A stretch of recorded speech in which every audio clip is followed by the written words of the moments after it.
Well, thank you very much. The world is, in many ways, organized in a nested system. And so we have nations. Within those, we have industries. Within industries, we have corporations. Within those, we have business units. Within those, we have teams. Within the teams, we have people. And within our people, we have brains. And we're nested. It turns out that as I have, and my colleagues have tried to understand how business works, we've developed a set of theories. And when I say a theory, what I mean is a statement of causality, an understanding of what causes what and why. And some of you know some of the theories. Disruption is a theory. And what it asserts is that the mechanism that causes successful companies to fall is not that they're not at their work, but rather somebody comes in at the bottom of the market and moves up. And that's the mechanism, the pursuit of profit from at the bottom of the market, that makes success so hard to sustain. There's another theory called the theory of the preservation of modularity.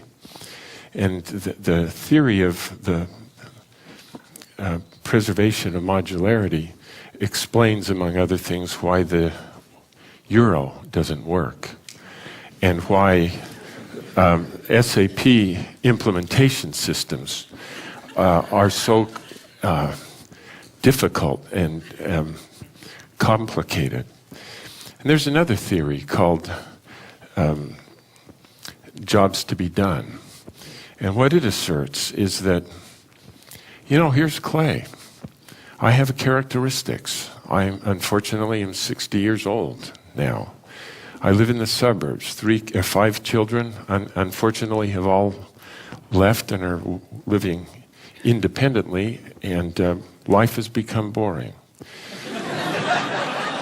But the fact that I have those characteristics doesn't cause me to go out and buy the New York Times. There might be a correlation between my characteristics and the propensity to buy the New York Times, but the characteristics don't cause me to do anything.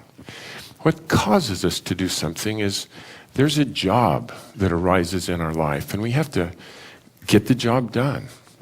And what causes us to buy a product or a service is we have to reach out and find something that can do the job and pull it into our lives. And that's the causal mechanism behind a purchase, is understanding what's the job. And the insight there is that the customer is the wrong unit of analysis. It's the job that we need to understand. So these are all theories, and some of you know those and a number of others from our research. What we have learned, and inadvertently in many ways, is that these statements of causality apply at every stage in this nested system. And so the theories help us understand why nations lose their competitiveness, why Japan was so successful and then died, for example, and why America finds it so hard to regain our momentum. And that goes all the way down to the point of teams. Well, a number of years ago in my course at the Harvard Business School, in this course we study these theories, try to understand them, then put these theories on like a set of lenses and examine companies or economies or industries, and try to understand, can we understand why things are happening the way they're happening and what actions would lead what results. At the end of the course on the last day, rather than asking them to just put on these lenses and examine yet another company, I asked them to look in the mirror and ask them, can you explain why your life is the way it is today because of these theories?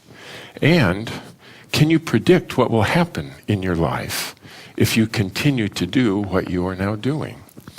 And it's been a remarkable experience to see the students come back on the last day of class, and with causal theories as the explanation, what they need to change in their lives so that their life will be the life that they hope to live. And I thought I'd just offer a couple of these in the hopes that as entrepreneurs and ambitious people, you end up living the life that you hope you will live. So one of the things we observed, as I mentioned, is that what kills successful companies is somebody comes in at the bottom of the market. So if you go back a few years ago in telecommunications, the darlings of the industry were Lucent and Nortel, made circuit switching technology. And this rusty little or small company, not very consequential, called Cisco, emerged. And their technology, the router, wasn't good enough to be used in voice. But they deployed it at the bottom of the market with data, and then went up market and ultimately killed Lucent and Nortel. And the reason why is that when they looked down at a router, the router on every dimension wasn't as good. And so they kept making better and better circuit switch devices. And we ask ourselves, I wonder who decided at Lucent that they should go out and get killed? And when was the date on which they decided they would get killed? And the answer, of course, is that nobody made the decision. In fact, what happened is all the individual people in a very successful organization did everything right. But because they did all of these things independently and what made sense in those circumstances, when it summed up to disaster. Well, the reason why it sums up to disaster is they're trying to maximize their profitability. And typically, the way you calculate profitability, tomorrow's investments that pay off tomorrow go to the bottom line and are much more tangible than investments that pay off 10 years from now. Well, when I go back to my graduating classes, I graduated from the MBA program at Harvard in 1979. We have a reunion every 5 years. When we came back for our 5th reunion, man, everybody was happy. Most of our classmates had married people who were much better looking than my classmates. They're doing well in their career. But as we hit the 10th and 15th and 20th and then the 25th anniversaries, oh my gosh, my friends were coming back not happy with their lives. And very many of them had gotten divorced. And their spouses had remarried, and they were raising my classmates' children on the other side of the country, alienated from them.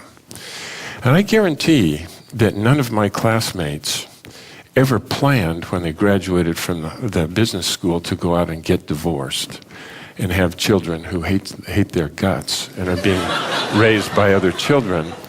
And yet a very large portion of my classmates actually implemented a strategy that they never planned to do. And it turns out that the reason why they do that is the very same mechanism, and that is the pursuit of achievement. So everybody here is driven to achieve.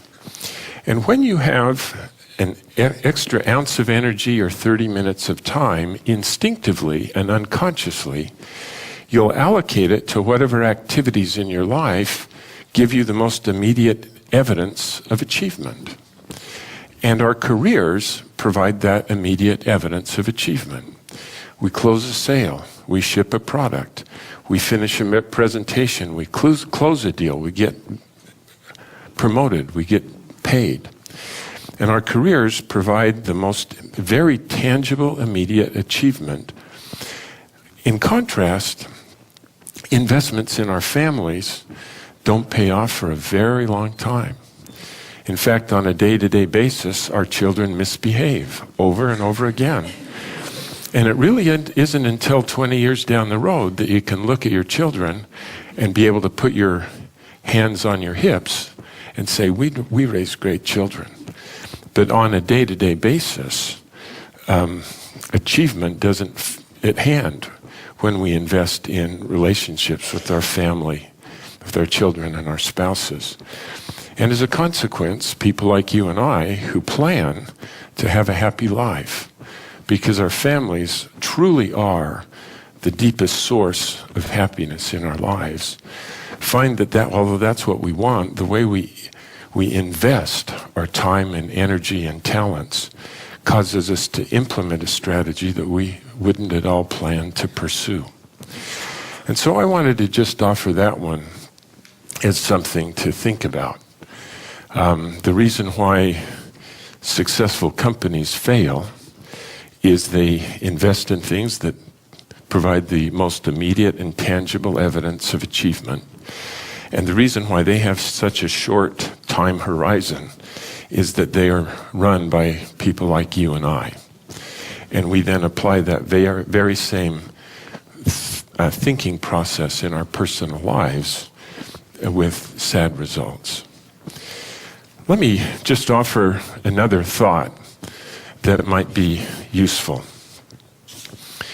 I was driving to work a number of years ago, early, and when I was on Huron Avenue in Cambridge, I just had a feeling that something important was going to happen to Clay Christensen, and I was going to be given a much more consequential business opportunity than I have just as a plain old professor.